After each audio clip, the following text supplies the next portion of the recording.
गोत्र का इतिहास बहुत पुराना है। इसकी जड़ें इंसान की घुमक्कड़ अवस्था यानी सभ्यता शुरू होने के पहले के वक्त के टोटेम और टैबू तक जाती हैं।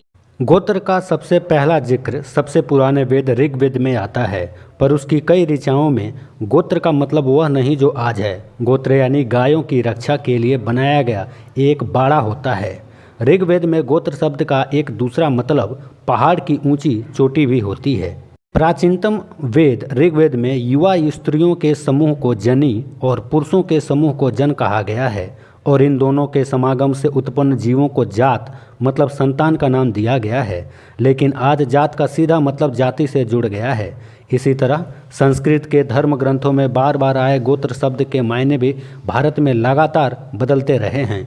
ऋषि पतंजलि के अनुसार मूल गोत्र सिर्फ 8 ही होते हैं, और वे सप्त ऋषियों से उपजे हैं, जिनके साथ मुनि अगस्त का नाम भी जोड़ दिया गया है। विश्वामित्र, भारद्वाज, जमदग्नि, गौतम, अत्रि, वशिष्ठ, कश्यप और अगस्त्य मूल गोत्रों के नाम हैं। कालांतर में आबादी बढ़ी, जातियों की उपजातियां बनी, तो कई नए नकोर गोत्र भी निकल आए। व्याकरणाचार्य पाणिनि ने कहा है, उनके समय में 3 करोड़ गोत्रों की तादाद थी। एक रोचक बात यह भी है कि हरवंश और महाभारत दोनों में मातृनाम ही बच्चे की पहचान है। प्रजापति की संतानों के जितने नाम हैं सब माताओं के नाम से ही बने हैं। इस तरह दैत्यगण अपनी माँ दीति के नाम से, मरुत अपनी माता मरुमति के नाम से बताए गए हैं।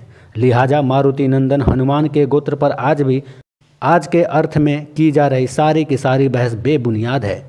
हम सामान्य जनों के बीच गोत्र को आज का पितृ सत्तात्मक समाज मोटे तौर से पति से अपनी पत्नी तथा बच्चों को दिया जाने वाला बताता है। पुत्र का गोत्र आजीवन पिता का ही रहता है, पर बेटी का गोत्र शादी के बाद पति के गोत्र में तब्दील हो जाता है। यह हमेशा ऐसा नहीं था। वजह यह कि मूल 8 गोत्र चलाने वाले सभी ऋषियों के पिता अज्ञात हैं, और वे पिता के नाम से नहीं बल्कि अपनी माता के नाम से जाने गए हैं। जैसे गौतमी के पुत्र गौतम, वशिष्ठी के वशिष्ठ, काश्यपी के कश्यप हुए। श्रीमद् भगवत गीता में भगवान श्री कृष्ण भी अर्जुन को बार बार पांडव नहीं कौन्तेय यानी कुंती का बेटा ही कहते हैं। गोत्र का पहला जिक्र सबसे पुराने वेद ऋग्वेद में आता है, पर उसकी कई ऋचाओं में गोत्र का मतलब वह नहीं है जो आज है। गोत्र यानी गायों की रक्षा के लिए बनाया गया बाड़ा होता है। कृषि प्रधान इस युग में पशु खासकर गायें अनमोल संपत्ति हैं। दूसरी बड़ी नेमत थी बारिश, इसलिए ऋग्वेद में गोत्र शब्द का एक दूसरा मतलब पहाड़ की ऊंची चोटी भी होता है, जो वर्षा जल से भरे बादलों को अपने पास रोक कर रखती है। उसके बाद ब्राह्मणों के गोत्र में बढ़ोतरी हुई, फिर क्षत्रियों का गोत्र आया, और आखिर में जाटों का गोत्र भी बढ़ने लगा।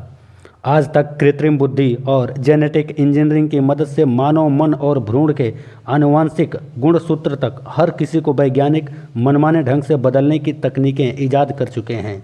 आने वाले वक्त में गोत्र का यह जटिल सवाल समाज, राजनीति या व्यापार विपणन में बुद्धिमान लोगों के लिए कितना तार्किक महत्व या आकर्षण रखेगा, सोचने का विषय है। जरूरी है कि हमें जैसा वह मिला है उस इतिहास से बाहर निकलें और आध्यात्मिक के चश्मे की बजाय अपने इतिहास के असली उतार चढ़ाव, भाषा निर्मित और शक्ति समीकरणों को देखना परखना शुरू करें।